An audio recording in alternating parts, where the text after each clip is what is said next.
కొన్ని మాటలు మేము మాట్లాడుకోబోతుండగా మీ పరిశుద్ధ ఆత్మ సహాయాన్ని అనుకరించి మీరు మమ్మల్ని బలపరిచి స్థిరపరిచి నడిపించమని క్రీస్తు యేసు ప్రభు నామమున ప్రార్థించి అడిగి వేడుకున్నాం మా పలుకున్న తండ్రి, ఆమేన్. గడిచిన కాలం అంతా కూడా దేవుడు మనల్ని కాచి కాపాడి మంచి ఆయుష్ ఆరోగ్యాలను ఇచ్చి సజ్జలెక్కలో ఉంచిన దేవునికి ప్రభు పేరిట వందనాలు చెల్లిస్తున్నాను. సంఘమైన కూడి వచ్చిన మీ అందరికీ దేవుని పరిచారకులకును బలపరుస్తున్నట్టు దేవుని దాసులకును ప్రభు పేరిట వందనాలు చెల్లిస్తున్నాను. అందరికీ వందనాలండి. ఈరోజు మరోసారి మనం అందరము సమకూర్చబడి ఉన్నామనంటే దేవుని కృపను బట్టి సమకూర్చబడి ఉన్నాం. దేవుని చిత్తము, దేవుని ఉద్దేశం మన పట్ల నెరవేరాలి అని దేవుడు మనందరికీ మంచి ఆయుష్ను ఆరోగ్యాన్ని ఇచ్చి ఈరోజు సజులెక్కల్లో ఉంచాడు దేవుడు. ఆ దేవుని మాటలు వింటున్న మనము దేవుని వైపుకు వేగిరపడాలన్నదే దేవుని ఒక ఆలోచనగా మనకు కనబడుతూ ఉంటుంది. ఇకపోతే మనకు భూమి మీద కొన్ని విషయాలు మనకు కనబడుతూ ఉంటాయి. ఏంటిది అని మనం ఆలోచిస్తే ప్రతిదానికి ప్రతి విషయానికి కొన్ని కల్తీలు అనేవి కనబడుతూ ఉంటాయి.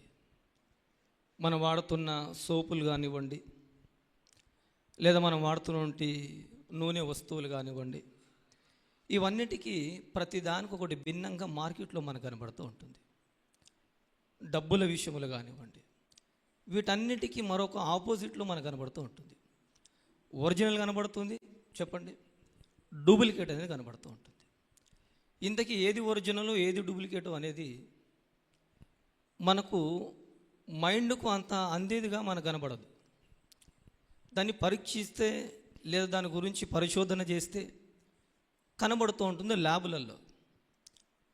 ల్యాబ్లలో డిపార్ట్మెంట్కి తెలిసిన తర్వాత వాళ్ళు ప్రకటన చేస్తూ ఉంటారు, దీనికి భిన్నంగా మరొకటి వచ్చింది, మీరు జాగ్రత్త పడండి అని చెప్తుంటారు. పాస్పోర్ట్ ఉందనుకోండి, అందులో కూడా ఒరిజినల్ ఉంటుంది, డూప్లికేట్ ఉంటుంది. వాళ్ళు ఎక్కడ కనబడుతుంటారు, ఎక్కడ దొరుకుతూ ఉంటారు అని అంటే విమానం ఎక్కేటప్పుడు అక్కడ చెక్ చేసే వాళ్ళు ఉంటారు కనుక ఇది ఒరిజినల్ కాదండి డూప్లికేట్ అంటూ ఉంటారు. అప్పుడు లాకర్లో లేదా తీసుకొని పోలీస్ స్టేషన్లో వేయడం జరుగుతూ ఉంటుంది. ఇలా కొన్నిటికి కొన్ని విధాలుగా మనకు కనబడుతూ ఉంటుంది. ఏంటంటే ఒక మాటలో మనం మాట్లాడుకుంటే ఒరిజినల్కు మరొక డూప్లికేట్ అనేది మనకు కనబడుతూ ఉంటుంది. ఇది భూమి మీద మనం వాడుకుంటున్నటువంటి వస్తువులలో మనకు కనబడుతున్నటువంటి విషయం ఇది. ఇకపోతే ప్రేమ అనే విషయాలలో కూడా రెండు వ్యత్యాసాలు అనేవి మనకు కనబడుతూ ఉంటుంది. ప్రేమలో నాణ్యత కలిగిన ప్రేమ ఉంటుంది, ప్రేమలలో నాణ్యత లేని ప్రేమలు కూడా మనకు కనబడుతూ ఉంటాయి. మనం మాట్లాడుకుంటున్నది ఆత్మ సంబంధమైన ప్రేమ. ఈ ప్రేమ గురించి మనం మాట్లాడుకుంటున్నాం. లోకంలో మరికొన్ని ప్రేమలు ఉన్నాయి, ఆ ప్రేమలు మనకు అవసరం లేదు, అది మీకు తెలియంది కాదు, దాని గురించి మీరు విన్నది కాదు. అందరూ అక్కడి నుంచి కొంతమంది ప్రయాణం చేసుకుంటూ ఇక్కడికి వచ్చి ఆగిన వాళ్ళు ఉన్నారు. దాని గురించి మనం పక్కకు పెడితే దేవుని ప్రేమ విషయంలో మనం మాట్లాడుకుంటున్నాం. దేవుని ప్రేమ ఎలాంటిది అని మనం ఆలోచిస్తూ ఉంటే చక్కటి నాణ్యత కలిగిన ప్రేమ మనకు కనబడుతూ ఉంటుంది. ఆ ప్రేమకు పురుడు పోసింది, ఆ ప్రేమను ప్రపంచానికి నేర్పించింది పరలోకంలో ఉన్న తండ్రి అని మనకు కనబడుతూ ఉంటుంది బైబిల్లో. ఈ పరలోకంలో ఉన్న తండ్రి ఆయన ప్రేమించిన విధానాన్ని మనం వర్ణించలేము. అది ఒక రోజుతో మాట్లాడుకుంటే ముగిసేది కాదు. అది తరతరాల దాసుల నోట ఉంచి దేవుడు మాట్లాడిస్తున్న మాటగా మనకు కనబడుతూ ఉంటుంది. ఈ ప్రేమ అనేది భూమి మీద రెండు విధాలుగా మనకు కనబడుతూ ఉంటుంది. అది దేవుని నమ్ముకున్న వారిలో కూడా కనబడుతున్నట్టు రెండు విధాల ప్రేమ కనబడుతూ ఉంటుంది. దేవుడు క్రైస్తవులకు నేర్పించిన ప్రేమ నాణ్యత కలిగిన ప్రేమని నేర్పించాడు.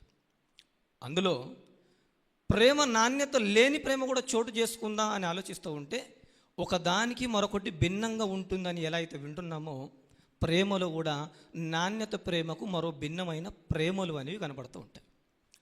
ఆ ప్రేమలో ఎలా ఉంటుంది అని మనం ఆలోచిస్తూ ఉంటే స్వార్థాలతో కూడుకున్న ప్రేమలు కూడా ఉంటాయి. ఈ ప్రేమ మనిషి కనబడినప్పుడు చక్కగా పలకరిస్తూ ఉంటుంది.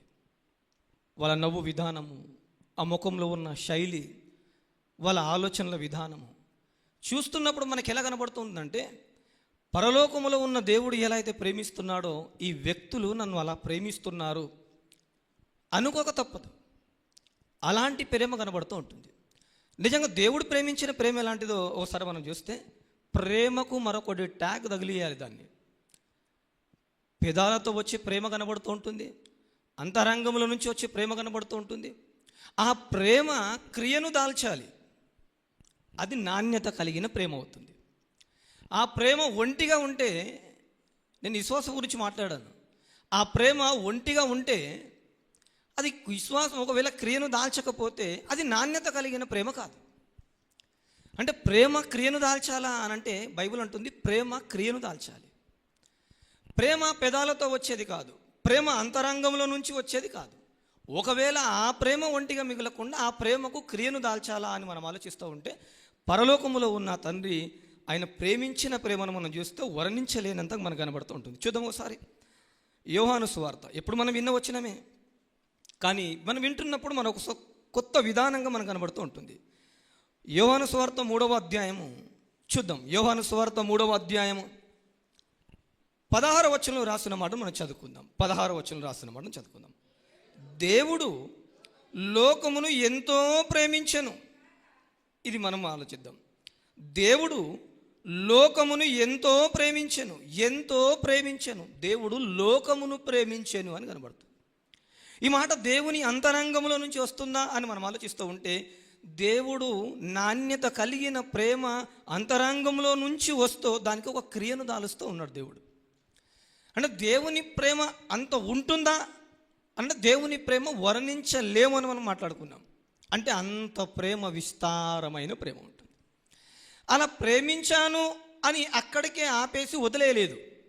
మనము వదిలేస్తాం, మనము ప్రేమించి వదిలేస్తాం. కానీ దేవుడు ప్రేమించి వదిలేయలేదు. దేవుడు లోకమును ఎంతో ప్రేమించను అని వదిలేయలేదు.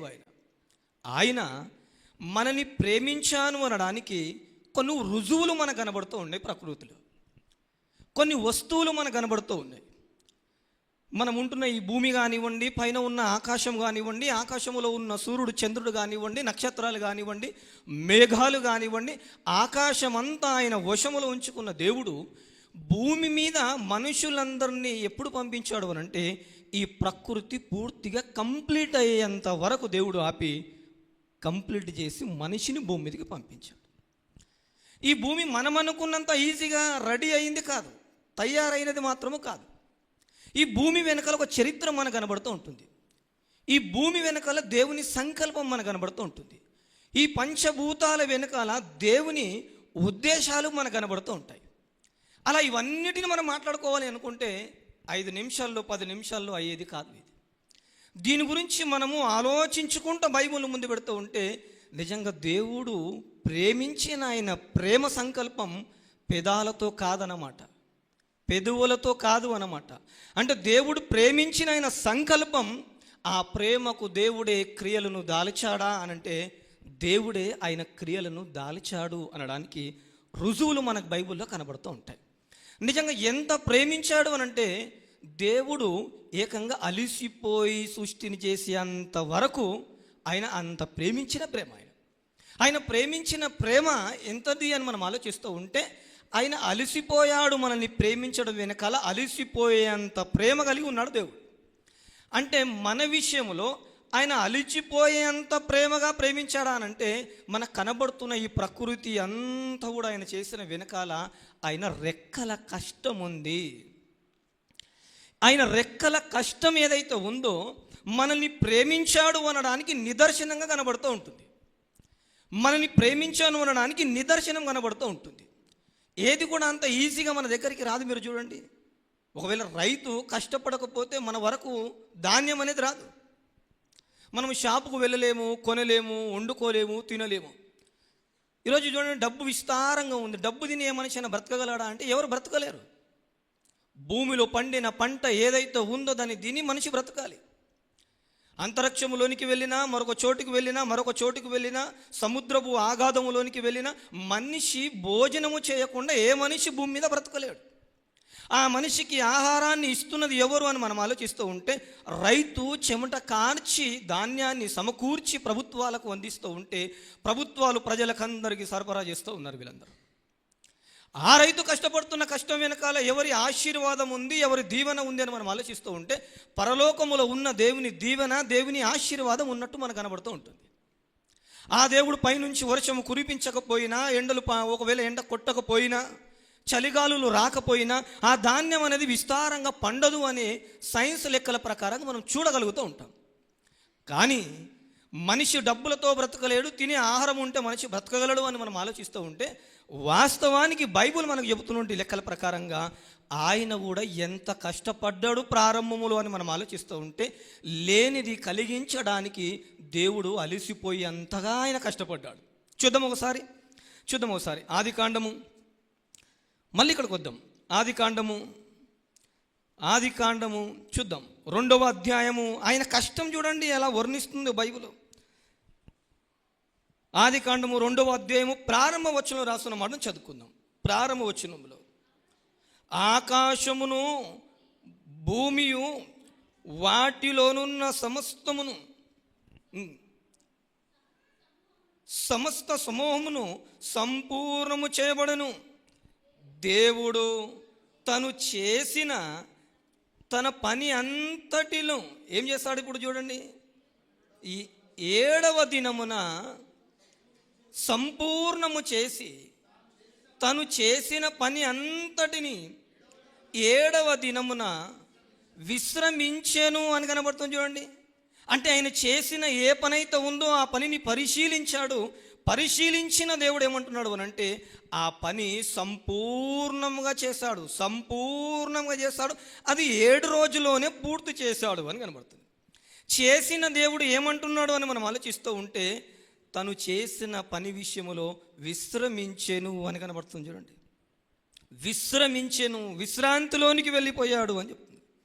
అంటే యోహాను సువార్తలో దేవుడు ఏ మాట అయితే చెప్పాడు, ప్రేమించాను అని, ఆ దేవుడు అలిసిపోయేంత వరకు ఈ సృష్టిని చేసినట్లు కనబడుతుంది చూడండి. ఆయన చేసిన ఈ కార్యక్రమాలలో 7 రోజులు కష్టపడ్డాడు. చేసిన సృష్టిని మళ్ళీ కనులారా పరిశీలించింది నా పిల్లలకు ఓకే ఇది సరిపోతుంది అని చక్కగా మళ్ళీ ఎక్కడికి వెళ్ళినట్లు కనబడుతుంది. ఆయన విశ్రాంతిలోనికి వెళ్ళిపోయాడు అని కనబడుతుంది. అంటే దేవుడు ఏదో నోటి పెదాలతో ప్రేమించి మనుషులని అలా వదిలేయలేదు, కానీ ప్రతిదానికి ఒక క్రమము అని కనబడుతూ ఉంటుంది. సృష్టిలో ప్రతిదాని వెనకాల ఒక క్రమం కనబడుతూ ఉంటుంది. ఈ క్రమములోనే మనిషిని భూమి మీదకి తీసుకొని వచ్చాడు. ఆ మనిషిని ప్రేమించే మనిషిని ఏం చేశాడు అని అంటే, దేవుడు ఆయన రెక్కలని ముక్కలు చేసుకొని ఈ సృష్టిని మానవుల కొరకు చేశాడు అని కనబడుతుంది. అంటే ఇంతగా ప్రేమించాడు అని అంటే అలిసిపోయేంతగా ప్రేమించాడు ఆయన. అలసట అంటే ఏంటిదో పనిలో ఉన్న వారికి తెలుస్తూ ఉంటుంది. అలసట విషయంలో రోజు విశ్రాంతి తీసుకుంటున్నాడు అనుకోండి, అలసట అంటే ఏంటిదని అడుగుతాడు మనల్ని పిలిచి. అలసట అంటున్నారు ఏంటిదని అడుగుతాడే, ఎందుకు? రోజు విశ్రాంతి తీసుకుంటాడు కనుక, రోజు పండుకోవడమే అలవాటైంది కనుక, పని అంటే ఏంటిదో తెలియదు కనుక, విశ్రాంతి అంటే ఏంటిదో తెలియని స్థితిలో ఉన్నాడు అని అంటే అలసట ఎరగని మనిషి. ఉన్నారు అలాంటి వాళ్ళు కూడా బోలుడు ఉంటారు. అలాంటి వాళ్ళు ఎందుకు ఉండరు మీరు చెప్పండి. ఇకపోతే బైబిల్ లెక్కల ప్రకారంగా విశ్రాంతి అంటే ఏంటిదో ఎరిగిన మనకందరికీ మనకు ఒక పిక్చర్ క్లారిటీ ఉండాలి. ఏంటంటే వాస్తవానికి దేవుడు మనల్ని ప్రేమిస్తున్నాడు అని అంటే దాని వెనకాల ప్రపంచం ప్రజలందరూ కూడా సుఖపడాలి అని, ప్రపంచ ప్రజలందరూ కూడా విశ్రాంతిలోనికి రావాలి అని, అంటే ప్రపంచ ప్రజలందరికీ మంచి ఆహారాన్ని దేవుడు అందించాలి అన్నదే దేవుని యొక్క సంకల్పం కనబడుతూ ఉంటుంది బైబిల్లో. ఇవాళ మన దగ్గర ఉన్న ప్రేమలు ఎలాంటివి అని మనం ఆలోచిస్తూ ఉంటే, మనుషుల దగ్గర ఉన్న ప్రేమలు స్వార్థాలతో కూడుకున్న ప్రేమలు. ఈ ప్రేమలలో స్వార్థం ఉంటుందనంటే మనుషుల ప్రేమల్లో స్వార్థం ఉంటుంది. అంటే ధనము ఉన్నప్పుడు అందరి దగ్గరికి వస్తూ ఉంటారు చూడండి, ధనము ఉన్నప్పుడు అందరూ నా వాళ్ళే అనుకుంటూ ఉంటారు చూడండి, ఆరోగ్యాలు బాగున్నప్పుడు అందరూ దగ్గరనే ఉంటారు. కానీ ఆరోగ్యాల విషయంలో ఏదైనా ప్రమాదాలు జరిగినప్పుడు ఎవరు నా అనేవాళ్ళు మనకు తోడు ఉండని పరిస్థితులు ఏర్పడుతూ ఉంటాయి. అందుకని ధనము ఉన్నప్పుడు అందరూ వస్తారు, కానీ ఒకవేళ మనిషి దరిద్రుడైపోయాడా ఎవరు దగ్గరికి చేరేవారు కూడా కనబడరు. అంటే ఆరోగ్యాలు బాగున్నప్పుడు, ధనము ఉన్నప్పుడు, పలుకుబడి ఉన్నప్పుడు, ఆస్తులు ఉన్నప్పుడు, ఐశ్వర్యాలు ఉన్నప్పుడు అందరూ ప్రేమించే వాళ్ళు మనకు కనబడుతూ ఉంటారు. కానీ ఒక సమయం వచ్చినప్పుడు మాత్రము అందరూ చేతులు ఎత్తేవాళ్ళుగా మనకు కనబడుతుంటారు. అందుకని అన్నాను నేను, ప్రేమలో నాణ్యత కనబడుతుంది, ప్రేమకు మరో విధంగా మనకు కనబడుతుంటే భిన్నమైన ప్రేమలు కనబడుతూ ఉంటాయి. ఆ ప్రేమలు పెదాల నుంచి వచ్చే ప్రేమలు ఎలాంటివని మనం ఆలోచిస్తూ ఉంటే నిజంగా మరో మనిషిని మోసగించే ప్రేమలై ఉన్నాయి. దేవునిలో ఉన్న ప్రేమ మనలో ఉండాలని దేవుడు కోరుకున్నాడు. ఆ దేవుడు నోటి పెదాలతో కాక దేవుని త్యాగం ఈ ప్రకృతితోనే ఆపుకోలేక మళ్ళీ తిరిగి ఏకైక కుమారుడు, జ్యేష్ఠ కుమారుడైన యేసుక్రీస్తు ప్రభు చివరిలో మిగిలి ఉన్నాడు. ఒకే ఒక కుమారుడు. ఆ ఒక కుమారుడు భూలోకానికి రావాలి, ఆయన ద్వారా ప్రపంచమంతా కూడా మారాలి అన్నదే దేవుని సంకల్పం. ఇది ఆ కుమారుడు మాత్రము భూమి మీదకి వచ్చిన తర్వాత ఏకంగా ఆయన కూడా ఏం చేశాడో అని మనం ఆలోచిస్తూ ఉంటే పరలోకములో ఉన్న తండ్రి ప్రేమనే కాకుండా ఆయన 33.5 సంవత్సరాలు మనుషుల మధ్యలో ఉండి ప్రేమలను చాటించాడు. ఆయన కూడా భూమి మీద ఉన్నప్పుడు ఏ పెదాలతో ప్రేమించిన ప్రేమ కాదు ఆయనది. దగ్గరికి వెళ్ళి మనిషిని బాగోలేని వారిని ముట్టడము, బాగు చేయడము, ఆయన క్రియల్లో కూడా ప్రేమ కనబడుతూ ఉంటుంది. చూడండి, అంటే పరలోకంలో తండ్రికి ఉన్న ప్రేమ మనకు కనబడుతుంది. ఈ ప్రకృతిని చూసినప్పుడు ఆయన అలసిపోయేంతగా మన కోసము సమస్తమును సిద్ధపరచాడని మనకు అర్థమవుతుంది. కానీ మరి యేసుక్రీస్తు ప్రభు భూమి మీదికి వెళ్ళి మనం ఆలోచిస్తూ ఉంటే ఆ భూమి మీదికి వచ్చిన యేసు ప్రభు ఏం చేస్తాడు అంటే కుష్ఠరోగులని బాగు చేస్తాడు. మీరు చూడండి, గుడ్డి వారిని దగ్గరికి వెళ్ళి బాగు చేస్తాడు. అంటే ఈ భయంకరమైన స్థితిలో ఉన్న ఈ మనుషులని అన్నిటినీ స్వయాన ఆయన 10,000 మందిలో అతి సుందరుడు అయిన ఆయన యేసు ప్రభు కుష్ఠరోగులను ముట్టి బాగు చేశాడు. అంటే ఆయన క్రియల్లో ప్రేమ కనబడుతుంది. మీరు చూడండి, అందరినీ ప్రేమించాలని పెదాలతో చెప్పి వెళ్ళిపోలేదు. ఆయన స్వయంగా దగ్గర ఉండి, మనుషుల దగ్గర ఉండి, మనుషుల ప్రతి అవసరతను తీర్చాడు. అది క్రియల రూపంలో కనబడుతున్న ఒక ప్రేమ మనకు కనబడుతూ ఉంటుంది. అంటే ఆ ప్రేమ, ఆయన ఉన్న ప్రేమ అందరిలో రావాలి అనుకున్నాడు. ఆయన కొందరిలో కాదు ఈ ప్రేమ. ఇకపోతే ఆయన ప్రేమించిన ప్రేమ ఎలాంటిదని మనం ఆలోచిస్తూ ఉంటే మనకు కనబడుతున్నట్టు అదే యోహాను సువార్త 3వ అధ్యాయం చూద్దాం, ముగించుకున్న ముందు. అదే యోహాను సువార్త 3వ అధ్యాయం 16వ వచనం. కాగా ఆయన తన అద్వితీయ కుమారునిగా పుట్టిన వాని యందు ఏమంటే విశ్వాసముంచు ప్రతివాడును నశింపక నిత్య జీవము పొందునట్లు ఆయనను అనుగ్రహించెను.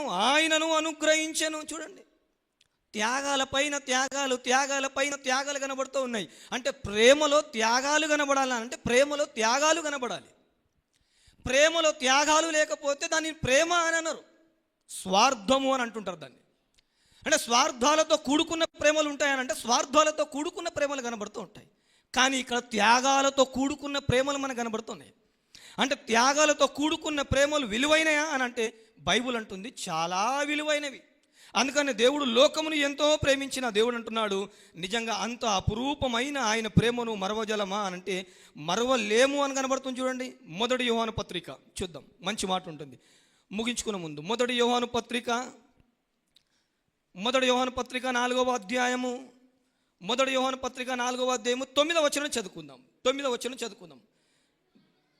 9వ వచనము రాసిన మాట చదువుకుందాం. మనము ఆయన ద్వారా జీవించినట్లు దేవుడు తన అద్వితీయ కుమారునిగా లోకములోనికి, చూసారా, తన అద్వితీయ కుమారుని లోకములోనికి పంపెను.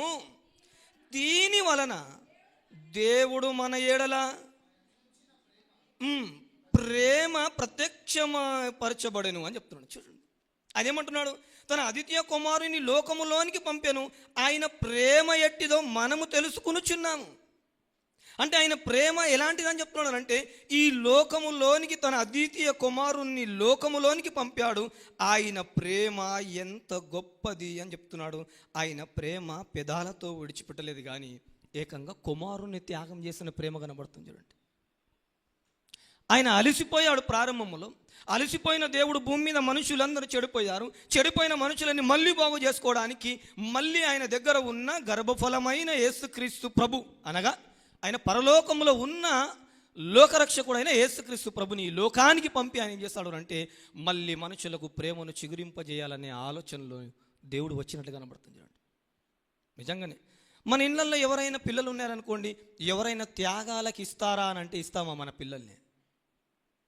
మరి నా ఆస్తిని అడగండి నేను ఇస్తాను, నా భూమిని అడగండి నేను ఇస్తాను, నా దగ్గర ఉన్నది ఏదైనా అడగండి, ఏకంగా నా గర్భాన పుట్టిన నా గర్భఫలాన్ని మీరు అడిగితే నేను ఇవ్వలేనండి అని అంటుంటా, త్యాగాల కోసం. కానీ ఆయన దగ్గర ఉన్న ఏకైక కుమారుణ్ణి త్యాగము కోసం ఈ లోకానికి పంపిన పరలోకములో ఉన్న తండ్రి ప్రేమ అలాంటిది కనబడుతూ ఉంటుంది.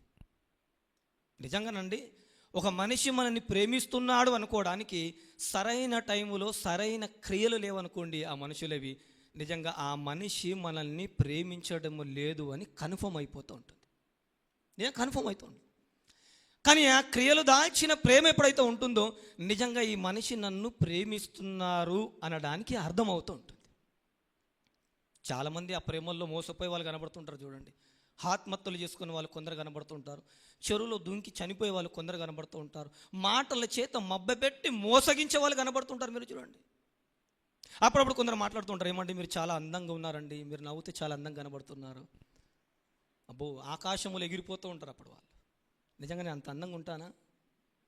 అద్దం ముందుకు వెళ్ళి ఒకసారి చూసుకుంటారు. మీరు చూడండి, అంటే ఈయన నన్ను ఇంత చాలా చక్కగా అందంగా ఉన్నాను, నేను నవ్వుతే బాగున్నాను, నా బాడీ స్టైల్ బాగుంది అని అంటున్నాడు అని అంటే వీళ్ళు నన్ను ఎంతో ప్రేమిస్తున్నారని పొంగిపోయి ఓలలపడి కుటుంబాన్ని కూడా మరచిపోయి ఆత్మహత్యలు చేసుకునే వాళ్ళు కూడా లేకపోలేరు. మనిషి దగ్గర మనిషి దగ్గర ఉన్నాయి మాయ మాటలు కనబడుతుంటాయి. కానీ ఆ మాయ మాటల్లో మనిషి చిక్కిపోయి ఏం చేస్తుంటారంటే సమస్తమును సర్వమును ముందు పెడుతూ ఉంటారు. ఇక నువ్వు మాట్లాడిన మాటే నిజం అనుకుంటూ ఉంటారు. కానీ ప్రేమ అనేది దేవుని దగ్గర మనం చూసాము, ప్రేమ అనేది యేసుక్రీస్తు ప్రభువు దగ్గర చూసాము. వీళ్ళ ఇద్దరి దగ్గర మనకేం కనబడుతుందంటే క్రియలు కనబడుతూ ఉన్నాయి. ఇది నిజమైన ప్రేమ. మన సహోదరులు ఒకవేళ ఆపదలో ఉన్నారనుకోండి, మనం వెళ్ళి ఏం చేయగలుగుతుంటాం మీరు చెప్పండి? ప్రార్థన చేయగలుగుతూ ఉంటాం. ఏమని తలా ఒక చేయబడదామండి, ఆయన లేస్తాడు అని అంటే మీరేమంటారు? తలా ఒక చేయబడి మీరు ఏమైనా చెప్పండి అండి, ప్రార్థించమంటే ప్రార్థిస్తాము, రమ్మంటే మేము ఎమ్మడొస్తాము. కానీ తలా ఒక చేయి పెట్టి ఆ మనిషిని పైకి లేపాలంటే రాలేమండి. తలా ఒక చేయి మాత్రము తలపైన పెడతాము కుప్పగూలిపోయేటట్టుగా, అంటే అందరు వస్తుంటారు. మీరు చూడండి, నిజంగానే ఏదైనా యాక్సిడెంట్ అయింది అనుకోండి, ఏం జరిగిందో ఎవరికి అర్థం కాదు. ఒక్కరు కొట్టడం ప్రారంభిస్తూ ఉంటే అందరు వచ్చి తలా ఒక చేయి కొడుతూ ఉంటారు వాళ్ళు. అదనమాట. అంటే మనిషి దగ్గర ఉన్న నైజం చూడండి ఎలా ఉంటుందో. అంటే మనిషి దగ్గర ఉన్న ఉద్దేశాలు, మనిషి దగ్గర ఉన్న ఆలోచన ఎలా ఉంటూ ఉంటాయి. మనిషి కుటుంబం ఆపదలో ఉందండి, ఆదుకుందాము అని అనుకున్నామనుకోండి, బాబోయ్ ఏదైనా చెప్పండి, అది చెప్పకండి. మీరు ఏదైనా చెప్పండి, అది ఒకటి చెప్పకండి. ఓ ప్రాంతానికి మేము వెళ్ళాము, నన్ను ఆ గ్రూపులో యాడ్ చేశారు. తమ్ముడు పాపం కష్టపడి గ్రూపులో ఒక విషయాన్ని పెట్టాడు. ఆ కుటుంబం పరిస్థితులు, ఆ బాధలు, ఆ కష్టాలన్నీ చూసి గృహాన్ని దర్శించాం. తలా ఒక చేయబెట్టాలంటే ఇంకోటి అనుకున్నారు. ఏమండి, కొంత మీద ఒక మ్యాటర్ అందించారు. ఈ కుటుంబం బాధల్లో ఉంది, ఇబ్బందులో ఉందండి, మరి ఈ కుటుంబాన్ని మనం పైకి లేపాలంటే ఒక్కరి వలన కాదు, మనం గ్రూపులో ఉన్న సభ్యులం అందరము పైకి లేపుదామండి ఆయనని, కుటుంబాన్ని జర నిలబెడదామని. ఎంతో చూసినా రెస్పాన్స్ లేదు. వారం అయిపోయింది, 2 వారాలు అయిపోయింది, 3 వారాలు అయిపోయింది, 4వ వారం నాడు ఒక బాబుది బర్త్డే ఉంది. ఆ బర్త్డే ఉన్నందుకు పుట్టినరోజుది పెట్టారు. అది ఆ పుట్టినరోజు చూడండి, అందరూ దీవిస్తున్నారు, ఆశీర్వదిస్తున్నారు. ఎంతమంది అనుకున్నారు బాబు? నేను చూసి ఆశ్చర్యపోయాను. ఏంటిది, ఇది 3 వారాలు అయినా దీని గురించి పాపం మా తమ్ముడు ఇంత కష్టపడి మ్యాటర్ పెడితే స్పందన లేదు, పుట్టినరోజుకు మాత్రం ఏంది ఎన్ని లైకులు దిగుతున్నాయని అనుకుంటున్నాను. నన్ను యాడ్ చేశారు ఆ గ్రూపులో. నాకు అనిపించింది ప్రేమ ఇలా ఉంటుందా అని అంటే ఇలా ఉంటుంది. పోనీ ఆ మనిషి అందరికీ వ్యతిరేకంగా ఉన్నాడనంటే ఆ మనిషి అందరికీ వ్యతిరేకంగా ఉన్న అందరూ ఆయన స్నేహితులే, అందరూ ఆయన కలిసి ఉండేవాళ్ళే, అందరూ ఆయన లేకపోతే ఉండలేరు. ఆయన వచ్చేంత వరకు ఆగి అరగంట పికప్ చేసుకున్న వాళ్ళు కూడా ఉన్నారు. ఆయన గురించి అంత ప్రేమించే వాళ్ళు కూడా ఉన్నారు. కానీ మీరు చూడండి, అంటే క్రియల్లో ప్రేమ లేదు. ప్రేమ ఎందులో కనబడుతూ ఉంటుందంటే పెదాలతో ఉన్న ప్రేమ. ఇది వాస్తవానికి వాక్యము కనుక ఈ వింటున్న వాక్యమును మనం సరి చేసుకునే ప్రయత్నం మనం చేయాలి. ఏమన్నా నేను రాసుకొచ్చుకున్నానా ప్రత్యేకంగా మన బైబిల్లో ఉన్నది. అంటే ఒక మనిషి మనకు ప్రమాదములో ఉన్నాడు అని అంటే అందరూ దిగాలనంటే ఆనాడు మనము అపొస్తలుల కార్యాలను చూస్తూ ఉంటే కొందరు అందరూ రంగంలోనికి దిగి మనుషులందరినీ ఆదుకునే వాళ్ళు కనబడుతుంటారు. మీరు చూడండి, చెరస్త రాసులను అమ్మారు. దేనికోసం అమ్మారు అనుకుంటున్నారు? తినడానికి భోజనము లేక, కట్టుకోవడానికి బట్టలు లేక, ఉండడానికి నివాసాలు సరిగ్గా లేక. కర్నూలులో విన్నాం మేము. నిజంగా ఒకవేళ రాత్రి 2 గంటలకు లేపి ఈ వాక్యాన్ని చెప్పండి అని అంటే చెప్పగలం మనం. ఎందుకంటే దైవజనులు ఆ వాక్యాన్ని నేర్పించారు కనుక. మంచి మ్యాటర్.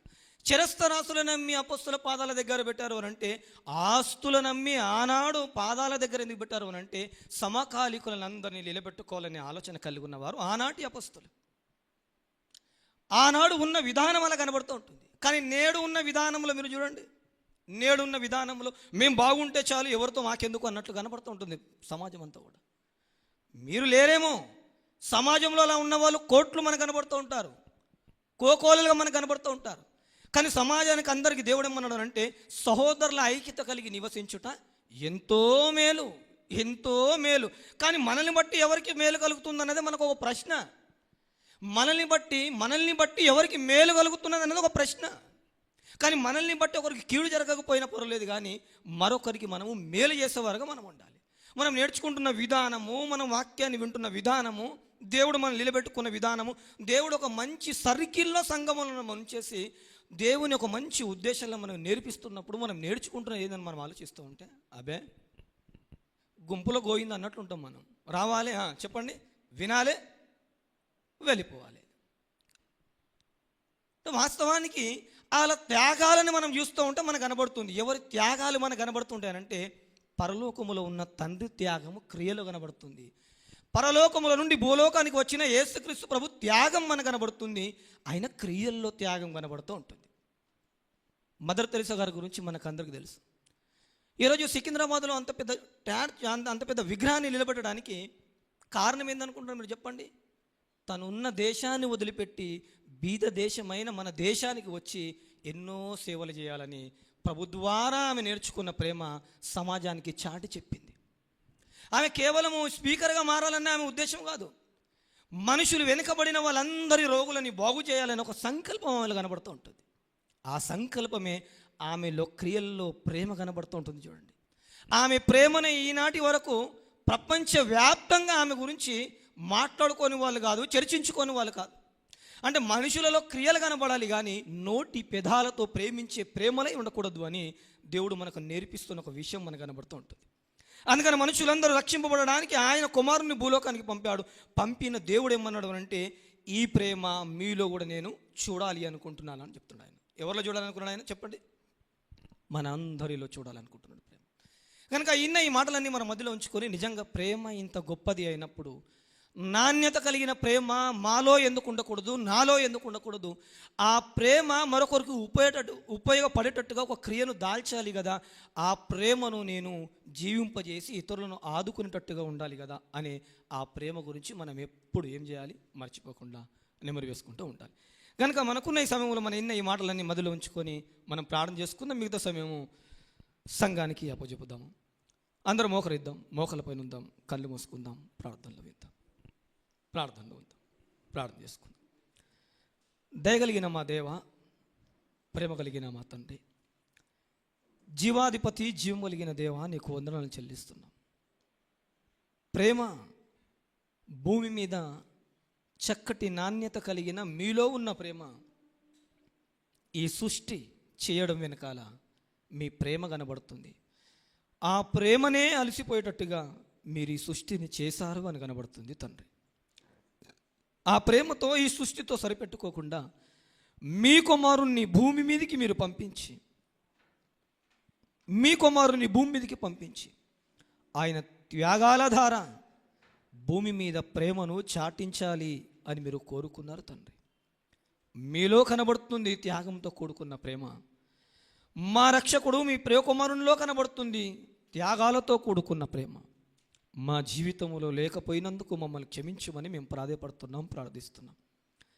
ఇన్న మీ పిల్లలు మదిలో ఉంచుకొని, నిజమే ఈ నిజమైన ప్రేమ క్రియల్లో కనబడాలి, పెదాలతో కాదు అని మర్చిపోకుండా మదిలో ఉంచుకొని, విన్నది దానిని ఆచరణలో పెట్టి పాటించే భాగ్యాన్ని మీరు కలిగించమని మేము ప్రార్థిస్తున్నాం. నాయన, మా పెద్దలు మీ దాసులు నేర్పిస్తున్న ప్రతి మాటను మదిలో ఉంచుకొని దినదినమును మీ వాక్కుల ద్వారా మమ్మల్ని నూతన పరుస్తున్నందుకు కూడా మిమ్మల్ని హెచ్చిస్తున్నాము, ఘనపరుస్తున్నాము, మహింపరుస్తున్నాం.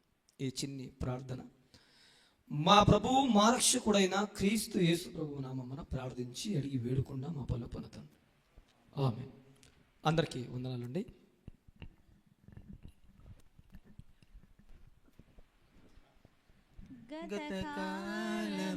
దయచేసి మోకరించగలిగిన వారందరూ మోకరించగలిగిన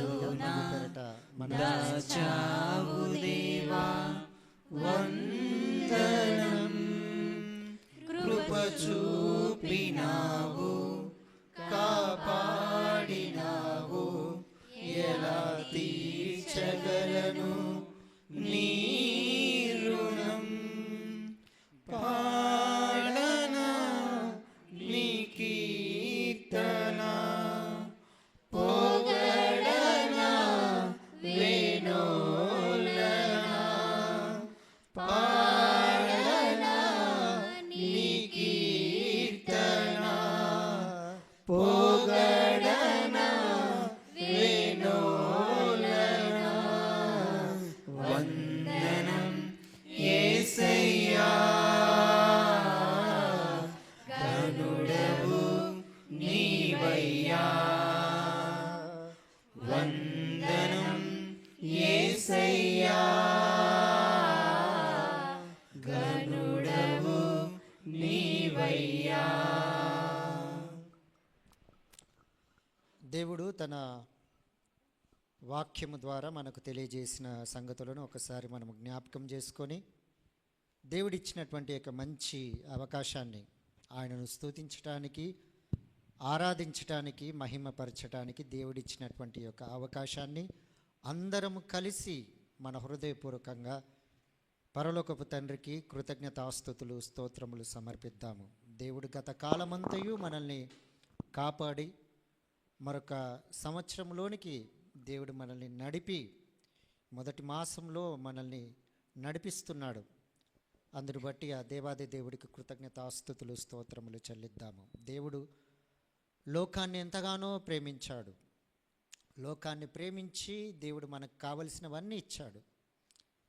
మనకు కావలసినవన్నీ కూడా దేవుడు సమృద్ధిగా దయచేశాడు. వాటన్నిటికంటే కూడా గొప్పది, ఉన్నతమైనది మన ప్రభువును రక్షకుడైనటువంటి యేసుక్రీస్తు ప్రభు వారిని మనకిచ్చాడు. అందును బట్టి దేవాది దేవుడికి కృతజ్ఞతాస్తుతులు, స్తోత్రములు చెల్లిద్దాము.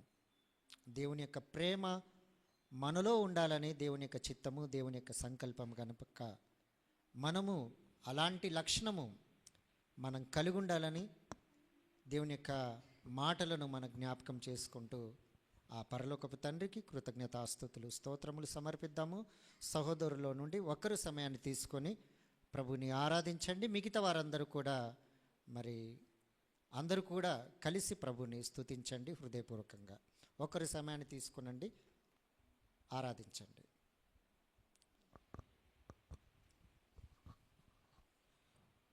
ప్రేమ కలిగిన మా కన్న తండ్రి, దయగలిగిన నాయన, నీ దయలో, నీ కృపలో నన్ను, మమ్మును తండ్రి సురక్షితముగా నీ రెక్కల చోటున మమ్మల్ని భద్రపరిచి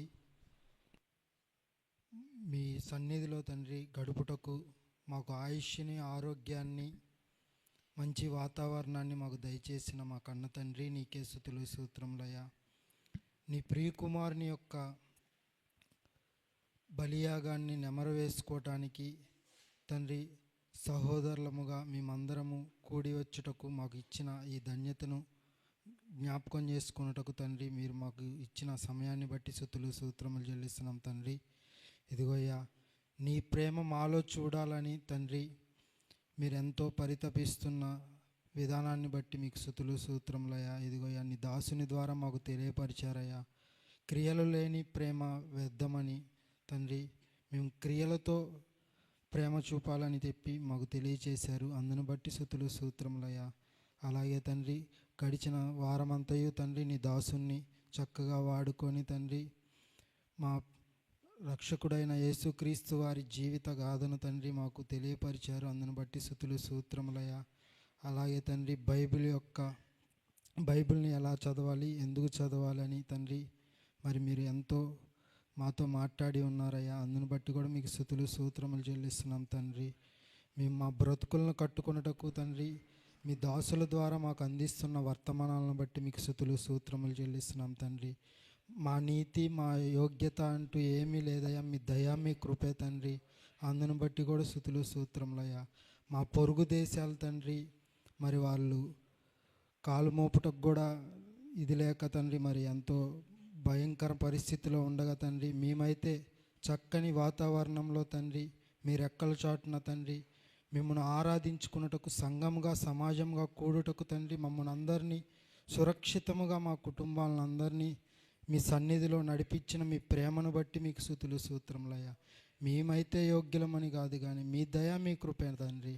మీరు మా పట్ల, మా సంఘం పట్ల, మా సంఘ కుటుంబాల పట్ల మీరు కుమ్మరిస్తున్న మీ ప్రేమను బట్టి, మీరు చూపుచున్న కరుణను బట్టి తండ్రి మీకు కృతజ్ఞతాస్తుతులు చెల్లిస్తున్నాం తండ్రి. అలాగే తండ్రి, మేమెంతో మీకు లోబడి జీవించాలని మాకు నేర్పిస్తున్నారు. అందుని బట్టి కూడా మీకే కృతజ్ఞతాస్తుతులు నజరేయున్న యేసుక్రీస్తు వారి పేరిట ప్రార్థించి మీకు కృతజ్ఞతాస్తుతులు చెల్లిస్తున్నాం మా పరలోకపురము తండ్రి. ఆమేన్. ఆమేన్. ఎన్నెన్నో అవమానాలెదురైనను నీ ప్రేమ నన్ను విడిచిపోలేదయా. ఇక్కట్లతో నేను కృంగినను నీ చేయి నన్ను తాకి లేపెనయా. నిజమైన నీ ప్రేమ నిష్కలంకము, నీవిచ్చు హస్తము నిండు ధైర్యము. నిజమైన నీ ప్రేమ నిష్కలంకము, నీవిచ్చు హస్తము నిండు ధైర్యము. వందనం యేసయ్యా, గనుడవు నీవయ్యా. వందనం యేసయ్యా, గనుడవు నీవయ్యా. ఎన్నో ఇరుకులు, ఎన్నో ఇబ్బందుల్లో దేవుడు మనలందరినీ కాపాడి నడిపిస్తున్నాడు. అందును బట్టి మనం దేవాది దేవుడికి కృతజ్ఞతాస్తుతులు స్తోత్రములు చెల్లిద్దాం. ఆయన చేసిన ప్రతి మేలుని, ప్రతి ఉపకారాన్ని మన జ్ఞాపకం చేసుకుందాం.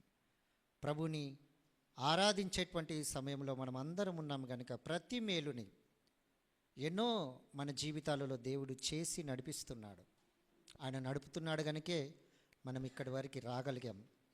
గనుక ప్రతిదాన్ని కూడా మన జ్ఞాపకం చేసుకుంటూ మన కుటుంబాలలో చేసిన మేలులు, మన సంఘంలో చేసిన మేలులు, ప్రతి దాంట్లో మన పని పాటలలో, ఉద్యోగాలలో చేస్తున్న ప్రతి మేలుని మన జ్ఞాపకం చేసుకుంటూ దేవుడికి మనం కృతజ్ఞతాస్తుతులు స్తోత్రములు సమర్పిద్దాము.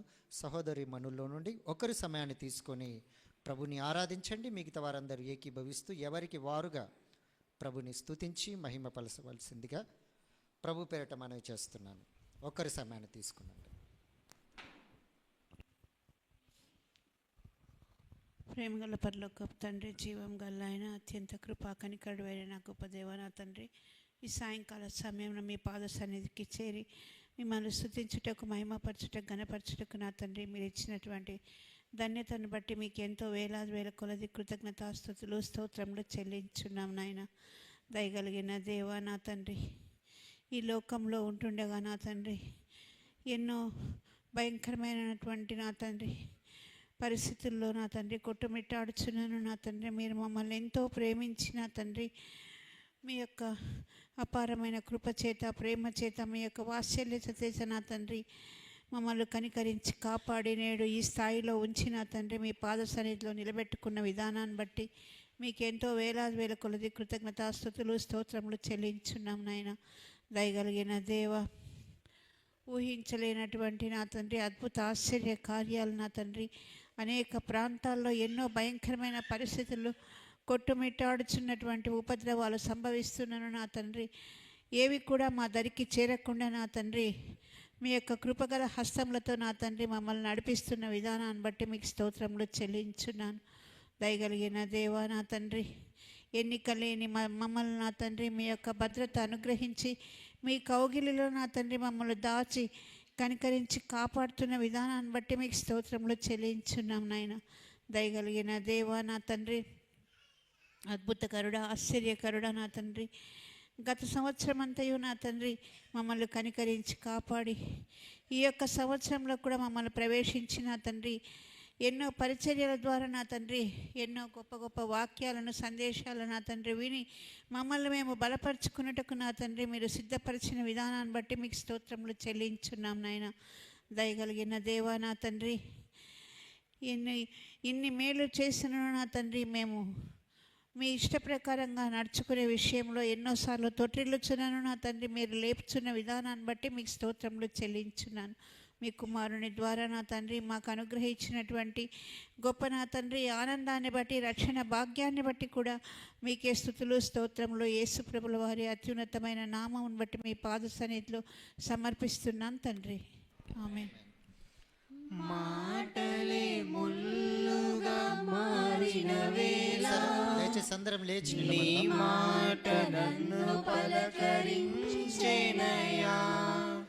నిందలతో నేను నిండిన వేళ నీ దక్షిణ హస్తము నన్ను తాకెనయ్యా. నీ మాట చక్కటి జీవపు ఊట, మరువనెన్నడూ నిన్ను స్తుతించుట. నీ మాట చక్కటి జీవపు ఊట, మరువనెన్నడూ నిన్ను స్తుతించుట. వందనం యేసయ్యా, గనుడవు నీవయ్యా. వందనం యేసయ్యా, గనుడవు నీవయ్యా. గతకాలమంతా నీ నీడలోన దాచావు దేవా, వందనం. కృప చూపినావు, కాపాడినావు, ఎలా తీర్చ